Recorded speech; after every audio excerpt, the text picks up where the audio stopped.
गोल आपका क्या है कि लेजिबिलिटी को बढ़ाना है, क्योंकि अभी आप अगर कोई हैबिट एस्टैब्लिश करोगे वो तो होगी नहीं। लेजिबिलिटी कैसे, यानी कि विजिबिलिटी बेटर कैसे हो सकती है वो बढ़ानी है, प्रेजेंटेशन बेटर कैसे हो सकती है, स्पीड बेटर कैसे हो सकती है। फर्स्ट और सेकंड डे पे ना आपको अपनी वीकनेसेस को असेस करना है जब आप आंसर लिखते हो। जो आप अपने चाइल्डहुड से चीजें कैरी करते आ रहे हो, वही एनसीईआरटी की किताबें हैं, वही देखकर आप पेपर पास करते हो, वही आपको दोबारा पढ़नी पड़ेंगी, उसमें से और डेप्थ में थोड़ा सा पढ़ना पड़ेगा। दैट्स इट, कुछ नया तो नहीं है ना यहाँ पर, है ना। तो उसके बीच में लिंकेजेस आपको ड्रॉ करनी है, उसी चीजों को याद रखना है। Hello everyone, welcome to sleepy classes. तो आज मैं आपको बताऊंगी how to improve your hand writing for UPSC mains 2025। So सिर्फ और सिर्फ 2025 के लिए ही नहीं, आने वाले टाइम में जितने भी स्टूडेंट्स हैं, क्योंकि सिंस अब 2026 का जब पेपर आएगा उससे पहले बच्चे इनिशियली मेंस की ही तैयारी साथ में करते हैं, राइट। तो आप उस चीज़ को अगर इनकलकेट कर लोगे ना, जो मैं आपको पहले से बताने की कोशिश यहाँ कर रही हूँ, तो आपका काम ना थोड़ा रेडिली ईजी हो जाएगा, आसान हो जाएगा, ठीक है।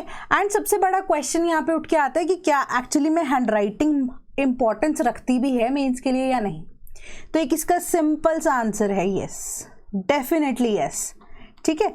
सो अब कैसे, अब आप एग्जांपल लीजिए कि सपोज कीजिए हम हैं कोचिंग सेंटर में हैं हम, है ना। कोचिंग सेंटर वालों को एक आइडिया क्या होता है आपके लिए कि आपको सब कुछ यहाँ पर ईजिली अवेलेबल करवा दें, है ना, ताकि आपका काम आसान हो जाए, राइट। तो इसी तरीके से जो आप पेपर चेकर है, राइट, उसके दिमाग में क्या है, उसको तो अप्रोक्सीमेटली 10,000 कॉपीज चेक करनी है ना, जितने भी डिस्ट्रीब्यूटेड ओवर सम पीपल, तो अप्रोक्सीमेटली 10,000 कॉपीज होती हैं। 10,000 में से हमारे पास 3,000 बच्चे रह जाते हैं इंटरव्यू देने के लिए, पर हमारे पास जो सीट है या वैकेंसी होती है 3 बच्चे होते हैं इंटरव्यू के लिए, है ना। तो 10,000 अप्रोक्सीमेटली कॉपीज जो एग्जामिनर है उसे चेक करनी है। अब अगर आप एग्जामिनर का काम आसान कर देते हो, like a coaching centre does for you, कि वो सारे के सारे नोट्स आपको प्रोवाइड करके दे रहा है यहाँ पे, है ना। तो सिमिलर तरीके से अगर आप सारी इंफॉर्मेशन जो आंसर लिख कर दे रहे हो वो एक इस तरीके से प्रोवाइड करो कि जो उसके लिए काम आसान करे, एग्जामिनर का काम आसान करे। बीट कि आप प्रेजेंटेशन कैसे कर रहे हो। प्रेजेंटेशन करने से पहले सबसे इंपॉर्टेंट चीज आती है कि क्या आपकी हैंडराइटिंग यहाँ पर पढ़ी भी जा रही है, लेजिबल भी है या नहीं, ठीक है। सबसे मेजर इंपॉर्टेंस यही है कि अगर आप उसका काम आसान कर रहे हो पढ़ने के तरीके से, कि आप इजीली पढ़ सकते हो कि क्या चीज़ कोई लिख रहा है क्या नहीं लिख रहा है, तो ऑटोमेटिकली उसका एक काम आसान हो जाएगा। एंड एज अ रिजल्ट अगर उसको 10 से 15 मिनट एक कॉपी चेक करने के लिए मिल रहा है और वो 8 से 9 मिनट में अगर वो कर रहा है और आपने सही से लिखा है, तो क्यों आपका एक्स्ट्रा मार्क्स नहीं देगा, राइट। अप्सरा की एड भी यही कहती थी, extra marks for good hand writing. तो बट वो पेंसिल था, यहाँ पे आपको पेन यूज करना है, राइट। सो उसी तरीके से आपके जो हैंड राइटिंग है उसकी वजह से इम्पैक्ट तो पड़ता ही है, ठीक है। एंड सेकेंड पॉइंट इज कि आपको प्रेजेंट कैसे करना है ना, प्रेजेंटेशन आप कैसे कर सकते हो। तो वो सारी चीज़ें यहाँ पर मैं आपको बताने वाली हूँ। सिंपल सी चीज़ है, अभी जिनका मेंस है 2025 का वो इसको इनकलकेट तो कर ही सकते हैं, बाकी बच्चे तो ऑब्वियसली कर सकते हैं सिंस उनके पास टाइम है। तो हैंड राइटिंग इंपॉर्टेंस क्यों है, क्योंकि सबसे बड़ी बात यही है कि 3 घंटे के पेपर के अंदर अप्रोक्सीमेटली 1500 से 2000 या इवन की 2500 वर्ड्स तक मैक्सिमम आपको लिखने पड़ते हैं इन जस्ट 3 आवर्स। सो इसका क्या मतलब है कि आपको प्रेजेंटेशन भी चाहिए, आपकी हैंड राइटिंग नीट भी होनी चाहिए, बट उसके अलावा आपकी स्पीड भी मैटर करती है। तो स्पीड के साथ साथ ना आपकी हैंड राइटिंग गंदी होती जाती है, वो चीज़ नहीं करनी है, राइट। तो नीट हैंड राइटिंग जो है एग्जामिनर को रीड करने के लिए एंड स्कोर बेटर करने के लिए स्टूडेंट को हेल्प करेगा। तो टॉपर्स की एक प्रॉपर तरीके से स्टडी के हिसाब से ये टिप है कि clear hand writing is equal to higher marks, right. Then अब 20 डेज चैलेंज मैं आपको बता रही हूँ कि कैसे होगा। स्टार्ट आप कर सकते हो 5 अगस्त से, या इवन उसके बाद अगर आप करना चाहते हो 6-7 से भी कर सकते हो, 7 अगस्त से भी कर सकते हो, ठीक है। गोल आपका क्या है कि लेजिबिलिटी को बढ़ाना है, क्योंकि अभी आप अगर कोई हैबिट एस्टैब्लिश करोगे वो तो होगी नहीं। लेजिबिलिटी कैसे, यानी कि विजिबिलिटी बेटर कैसे हो सकती है वो बढ़ानी है, प्रेजेंटेशन बेटर कैसे हो सकती है, स्पीड बेटर कैसे हो सकती है। तो आपको डेली प्रैक्टिस करनी है इसको 45 से 60 मिनट्स। सिंस अब आपका मेंस का आंसर आपको लिखने तो है ही है, मेंस के आंसर्स अब, है ना, मेंस आने वाला, उससे पहले प्रैक्टिस भी तो करेंगे, तो डेली उसके अंदर आप इसको यूज कर सकते हो, राइट। तो क्या करना है, पहला स्टेप, फर्स्ट और सेकंड डे पे ना आपको अपनी वीकनेसेस को असेस करना है जब आप आंसर लिखते हो। आपको ये पता है कि आपके पेपर में 7 मिनट्स का टाइम अप्रोक्सीमेटली आपको मिलेगा एक आंसर लिखने के लिए, 200 से 250 शब्द के बीच में, है ना।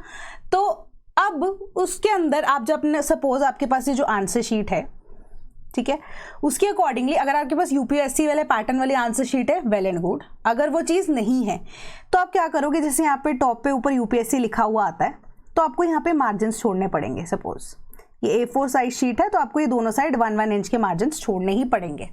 इसी हिसाब से सेंटर में लिखना शुरू करेंगे तो आपको आइडिया बेटर होगा। ठीक है, सो अगर आप लिखना शुरू करते हैं पहली चीज़, ठीक है, अभी आंसर आपने लिख लिया एक 7 मिनट्स के अंदर अंदर, फिर उसको आप एनालिसिस करोगे डे 1 पे बैठ के। ठीक है, अनइवन लेटर्स कौन से हैं इसके अंदर, कहाँ पे आपने स्पेसिंग कम की है, कौन से ऐसे वर्ड्स हैं जल्दबाजी में जहाँ पे आपने जो वो वर्ड है वो अच्छे से नहीं पढ़ा जा रहा। अब क्या करोगे, आप इसको कंपेयर करोगे टॉपर की आंसर शीट के साथ, वो भी आपको मैं एंड में दूंगी। ठीक है, तो फर्स्ट 2 डेज के लिए आपको इसी एनालिसिस पे फोकस करना है 2 दिन के अंदर कि मैं कौन सी जगह पे कौन से वर्ड्स में या किस तरीके के वर्ड्स में यहाँ पर गलतियां कर रहा हूँ। स्पेसिफिकली अगर मैं बताऊँ तो वर्ड आ गया G, वर्ड आ गया हमारे पास H।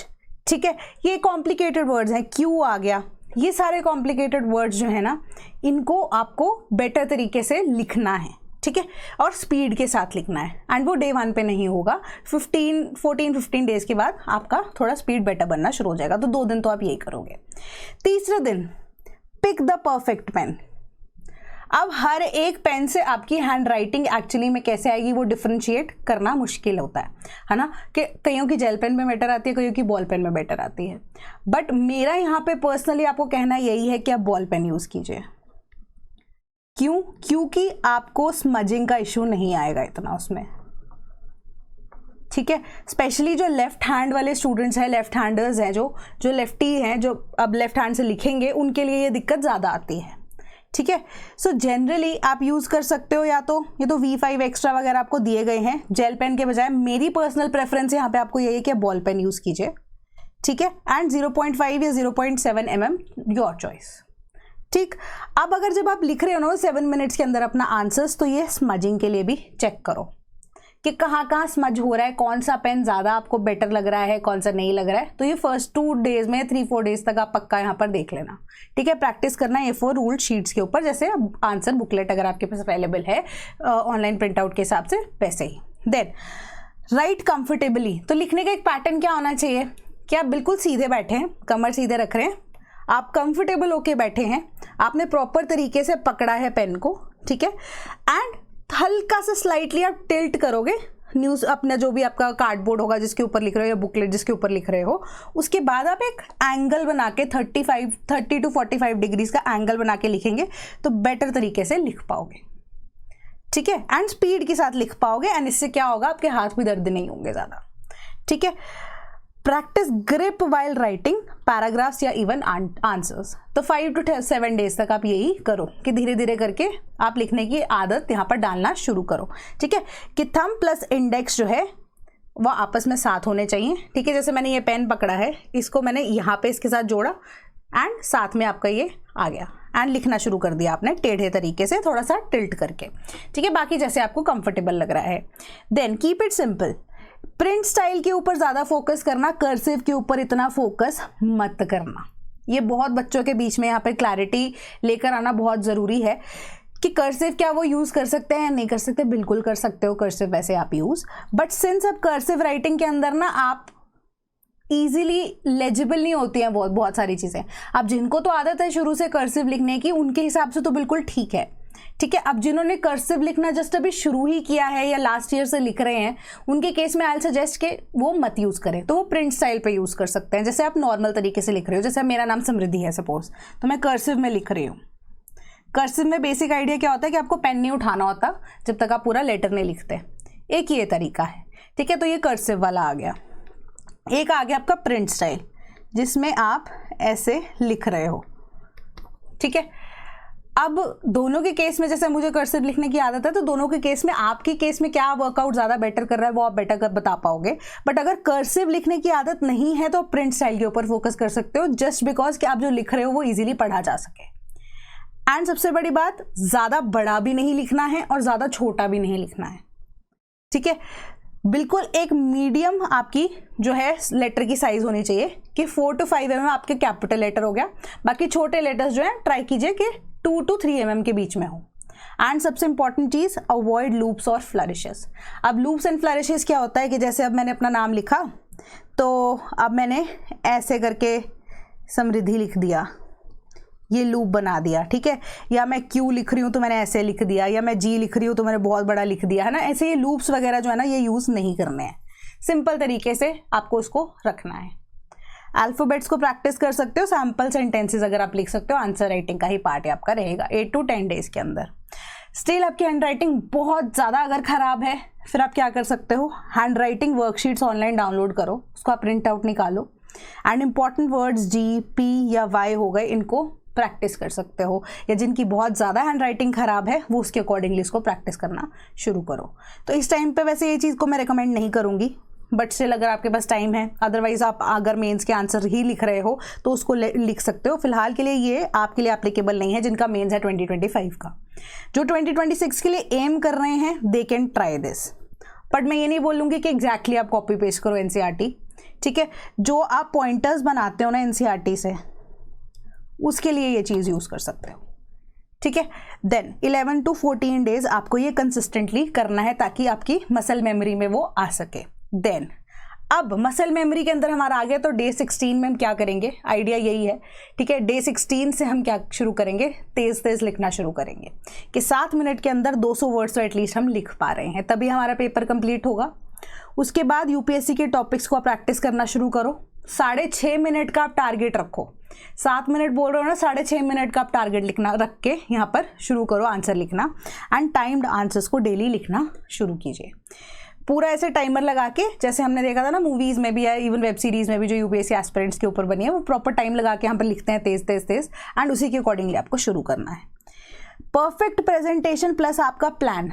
अब प्रेजेंटेशन के तौर पे ना बुलेट्स आप यूज़ कर सकते हो, छोटे पैराग्राफ्स यूज़ कर सकते हो, या इवन के जब कोई नया पैराग्राफ शुरू कर रहे हो ना, जैसे सपोज एक चीज़ आपने यहाँ पे लिख दी एंड नेक्स्ट आपको न्यू पैराग्राफ शुरू करना है, तो समवट थोड़ा सा जगह छोड़कर, जैसे यहाँ पे लिखना शुरू करते हैं तो ये थोड़ी सी जगह छोड़ के यहाँ से लिखना शुरू कर दो। बिल्कुल सिंपल टेक्निक से, कोई नई चीज़ आपको नहीं बता रहा है, बट इस चीज़ को आप फॉलो करिए, ठीक है। या आपके पास डिफरेंट कलर्स के पेन्स तो आप यूज़ कर नहीं सकते हो, ठीक है। तो आप क्या करोगे, बुलेट पॉइंटर्स बना दिए। बुलेट पॉइंटर्स से भी ज़्यादा अगर आपको बेटर बताऊं, बुलेट पॉइंट्स मत बताना, यहाँ पे नंबर 1 नंबर 2 वाली नंबरिंग यूज़ करना ज़्यादा बेटर है। क्योंकि इससे जो आपका चेकर है ना, उसको आइडिया हो जाएगा कि आपने कितने नंबर ऑफ पॉइंट्स लिखे हैं, अदरवाइज उसको पीछे टर्न करके देखना पड़ेगा कि इसने कितने पॉइंटर्स लिखे हैं, है ना। तो ये वाले बुलेट पॉइंट्स के बजाय ना ऐसे नंबर्ड बुलेट्स को यूज़ करना, it will give you an opportunity कि आप बेटर अपने आप को प्रेजेंट कर पाओ।